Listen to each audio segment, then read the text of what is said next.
አሁን ከሌሊቱ 8 ሰዓት ነው። ነገ ጧት ልትሰራው ያቀድከው ብዙ ነገር አለ። ስክሪኑን በአውራ ጣትህ ወደ ላይ ስክሮል እያደረግ ነገ ጧት በማታስታውሳቸው ቪዲዮዎችን አእምሮህና ጊዜህን እየሸጥክ ነው። ጥያቄው ሞባይልህ እየተጠቀምክበት ነው ወይስ እየተጠቀመ? እንኳን ወደዚህ ቪዲዮ በሰላም መጣችሁ። ቃል እባላለሁ። ለዚህ ቻናል አዲስ ከሆናችሁ ሰብስክራይብ አድርጉ። ይህንን ቪዲዮ ደግሞ ላይክ አድርጉ። ዛሬ የምንነጋገረው ስለ ፕሮክራስቲኔሽን ምክር አይደለም፣ ወይም ሞባይል አስቀምጥ የሚል ቀላል ስብከት አይደለም። ዛሬ የምንነጋገረው እንዴት አእምሯችን በቢሊዮን ዶላር የሚንቀሳቀሱ የቴክኖሎጂ ኩባንያዎችን እንደተጠለፈን፣ ይህ ነገር የወደፊት ህይወታችን እየተቆጣጠረና እያጠፋው እንደሆነ ነው። በየቀኑ ጠዋት ስነሳ መጀመሪያ የምናደርገው ነገር ስልካችን ማንሳት ነው። ክላስ ውስጥ አስተማሪ እያስተማር ስልካችን ወደ ኪሳችን በራሱ ይገባል። ጠና ደብተሩ ላይ ካነበብነው የአንድ መስመር ጽሑፍ ይልቅ በስልካችን የሚገባ የኖቲፊኬሽን ድምፅ ይረብሸን። ታዲያ ውጤቱ ምንድን ነው? ማተኮር አንችልም። ትልቅ ዕውቀት መቅሰም አንችልም። የምንፈልገው ግብ ማሳካት ሲገባን ቀኑን በሙሉ ከኢንስታግራም ወደ ቲክቶክ፣ ከቲክቶክ ወደ ፌስቡክ ዙረን ውለን ማታ በጸጸትና በድካም እንተኛለን። ያንተ ጥፋት ብቻ ይመስልሃል? አይደለም። እውነታው ከጀርባው ትልቅ ሳይንስ አለ። ዶፓሚን የሚባል የአእምሯችን ኬሚካል። ይህ ኬሚካል የሚመረተው አንድ ደስ የሚል ነገር ስናገኝ ወይም ደግሞ ስንጠብቅ ነው። ለምሳሌ ቲክቶክ ላይ ስክሮል ስታደርግ ቀጣይ ቪዲዮ ምን እንደሆነ አታውቅም። ይህ የቁማር ማሽን ነው። አእምሮ በየሰከንዱ አዳዲስና አስገራሚ ነገሮችን ይጠብቃል። ይህ ደግሞ ዶፓሚን ኬሚካል መመንጨት ወይም ማዕበል ይፈጥራል። ነገር ግን አእምሮህን ያደንዝዘዋል። በተጨማሪ ብዙ ሰዎች ዊል ፓወር ወይም የመጽናት አቅሜ አልቀዋል ይላሉ። በ1998 ሮይ ቦሚስ ሳይንቲስት ይህ ጥናት አጥንቶ ነበር። ኢጎ ዲፕሌሽን ማለት የሰው ልጅ የማተኮር አቅሙ እንደ ስልክ ባትሪ እያለቀ ይሄዳል። ነገር ግን ይህንን ጥናት ከዓመታት በኋላ ውድቅ ይሆናል።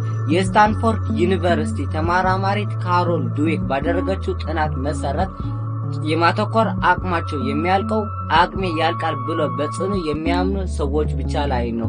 በአእምሮህ ደክሞኛል፣ ትኩረት ማድረግ አልችልም ካልክ ሰውነትህንም በዚያው መንገድ ይሰራል። አእምሯችን በምንሰጠው ሌቨል ወይም ስያሜ የራሳችን ማንነት ይወስነዋል።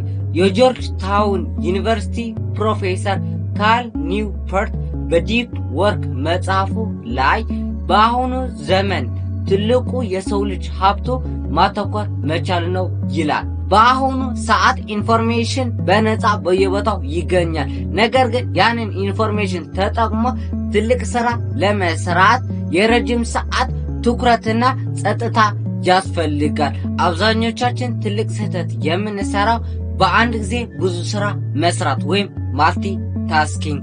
ለምሳሌ እያጠናህ ለአንድ ሰከንድ ስልክህን አይተህ ብትመለስ አእምሮ ሙሉ በሙሉ ወደ ጥናቱ አይመለስም። ሳይንቲስቶቹ አቴንሽን ሬዚዱ ወይም የትኩረት ቅሬታ ይላሉ። የትኩረት ከፊል አካሉ ያየኸው ስልክ ላይ ይቀራል። በዚህ ምክንያት ለአንድ ሰዓት ብታጠናም አእምሮ የሰራው ለ10 ደቂቃ ያህል ብቻ ነው።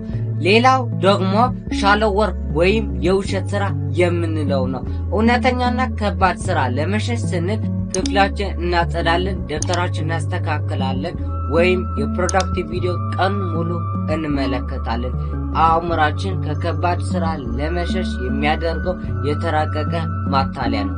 ታዲያ መፍትሄው ምንድን? ከዚህ ዲጂታል ወጥመድ እንዴት አድርገን እንወጣለን?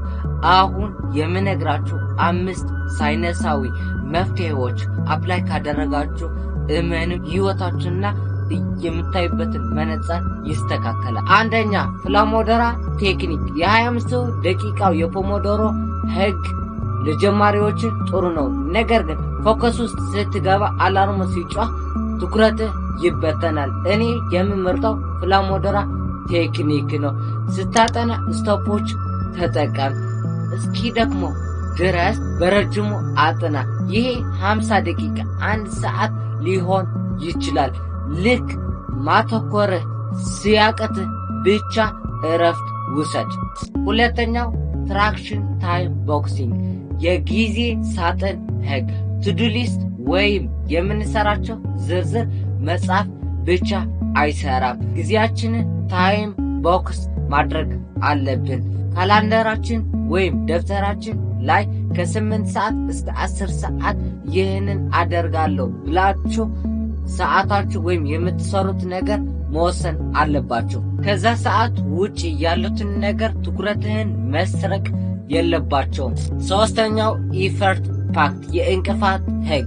በአንተና በሶሻል ሚዲያ መካከል ከባድ እንቅፋት ፍጠርለት። ለምሳሌ እኔ ኦፓል እና ስቴይ ፎከስድ የሚባሉ 2 አፕሊኬሽን እጠቀማለሁ። ከምሽቱ 3 ሰዓት እስከ ጠዋቱ 1 ሰዓት ሶሻል ሚዲያ እንዳልጠቀም ኦፓል ይዘጋዋል። ስቴይ ፎከስድ ደግሞ ፍላሞዶራ ቴክኒክ፣ ፖሞዶሮ ቴክኒክ እንዲሁም የተለያዩ አፕሊኬሽን እንዲዘጋ ትዕዛዝ አወርድበታለሁ። ራስህን በቴክኖሎጂ እንድትገደድ አድርግ። ስልክህን ሌላ ክፍል አስቀምጠህ ቆልፈው። ለማንሳት ጥረት የሚጠይቅ ከሆነ አእምሮህ ለመክፈት ይሰንፋል። ቶሎሬት ቦርደም ብቸኝነትና መሰልቸትን መለማመድ። አሁን ባለው ዘመን ምግብ ስንበላ ዩቱብ እንጠቀማለን። መጸዳጃ ቤት ስንሄድ ሞባይላችን እንይዛለን። አእምሯችን ለአንድ ሰከንድ ያክል እንኳ እንዲሰላች አንፈቅድለትም። መሰልቸትን መለማመድ አለብን። ያለ ስልክ መብላት፣ ያለ ስልክ ወክ ማድረግ። አእምሯችን ሲረጋጋ ብቻ ነው ታላላቅ እና አዳዲስ ሐሳቦችን ማፍለቅ የሚችለው። አምስተኛው አይደንቲቲ ሽፍት የማንነት ለውጥ። እኔ ሱሰኛ ነኝ፣ እኔ ሰነፍ ነኝ የሚለው ከአፍ ማውጣት አለብን። ቶኒ ሮቢን እንደሚለው በሰው ልጅ ስነልቦና ውስጥ ትልቁ ጉልበት ራስህን ከምትገልጽበት ማንነት ጋር ተስማምቶ ለመኖር መሞከር ነው ይላል። ራስህን እንደ ጎበዝ ተማሪ፣ እንደ ጠንካራ ሰራተኛ አድርገህ አስበው። ማንነትህ ሲቀየር ተግባርህን ይከተላል። ጓደኞቼ ጊዜያችንን በዚህ ምድር ላይ ትልቁ እና ዳግማ የማይመለስ ሀብታችን ነው።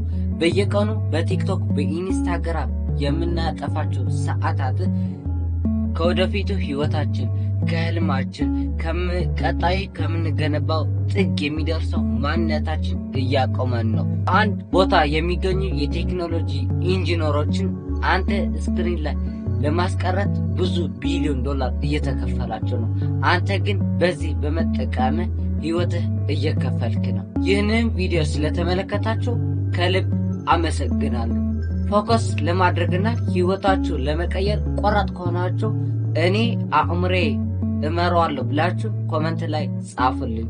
በቀጣይ ቪዲዮ እስከምንገናኝ ባይ